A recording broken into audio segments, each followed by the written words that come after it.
చౌరస్తాలో పెద్ద ఎత్తున పార్టీ ప్రెసిడెంట్ సీనన్న అందరం కలిసి మా మాధవ్ రెడ్డి పెద్ద ఎత్తున ప్రతి సంవత్సరం కూడా ఇక్కడ చలి కేంద్రం ఓపెన్ చేస్తాం. దానికి తోడు ప్రతి ఒక్కరు, ఎందుకంటే ఇక్కడికి వెళ్ళి చాలా మంది ఊర్లకు పోయే పేద ప్రజలు చాలా మంది వస్తారు. ఎండకు చాలా ఇబ్బంది అవుతుంది. ఇక్కడ వాటర్ కూడా ప్రాబ్లం ఉంది కాబట్టి, పెద్ద బస్టాండ్ ఉంది కాబట్టి వాళ్ళందరికీ కూడా మా మల్లారెడ్డి సేవా కేంద్రంకి వెళ్ళి ప్రతి ఒక్కరికి కూడా మంచినీరు మళ్ళీ మజ్జిగ రెండు కూడా పంపిణీ కార్యక్రమం ఈ సమ్మర్లో మొత్తం నడుస్తుంది. పోయినసారి కూడా నడిచింది, ముందు కూడా నడిచింది, ఇప్పుడు కూడా నడుస్తుంది. ఎందుకంటే నా జీవితం అంతా ప్రజలకు సేవ చేసేది, నా జీవితం అంతా మంచి ఇంజనీర్లను డాక్టర్లను తయారు చేసేది. భగవంతుడు నాకు పెద్ద అదృష్టం ఇచ్చిండు, మంచి ఆశీర్వాదం ఇచ్చిండు. కాబట్టి నాకు ప్రజలకు సేవ చేయాలని కూడా నేను కోరుకుంటున్నాను. దానికోసమే సేవా కేంద్రం పెట్టాను. దానికి తోడు ఈరోజు 27 తారీఖు నాడు పెద్ద ఎత్తున గట్కేసర్ మండలంకి వెళ్ళి పెద్ద ఎత్తున తరలి వస్తున్నారు మన ప్లీనరీకి. మనం 25 సంవత్సరాలు మనం అడుగుపెట్టబోతున్నాం మన టీఆర్ఎస్ పార్టీలో.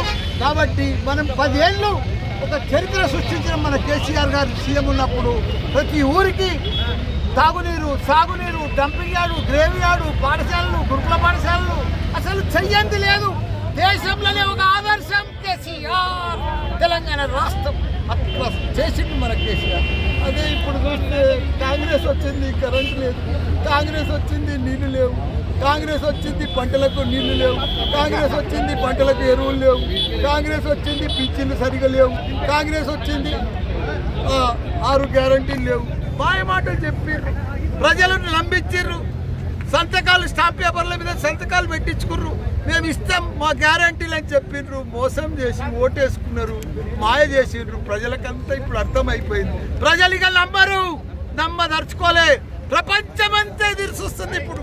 ఎప్పుడు వస్తాడు కేసీఆర్, ఎప్పుడు వస్తాడని.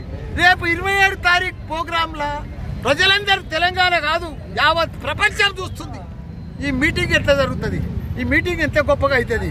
ప్రజలంతా చూస్తున్నారు. ఎందుకంటే 16 నెలల కాంగ్రెస్ పరిపాలన ఇంత దరిద్రం ఎప్పుడు కూడా లేదు.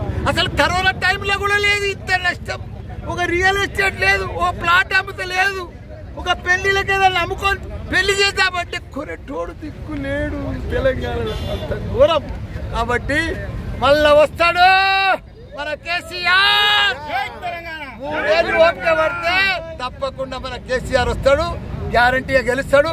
మళ్ళా ప్రపంచం చేస్తాడు, మళ్ళా అన్నపూర్ణ రాష్ట్రం చేస్తాడు. మన తాగునీరు కానీ సాగునీరు కానీ మళ్ళా ఆయన వస్తేనే వస్తాయి. ఆయన తప్పకుండా గ్యారంటీ వస్తాడు. ప్రజలంతా కూడా వస్తారని కూడా కోరుకుంటున్నా. జై తెలంగాణ, చలో వరంగల్.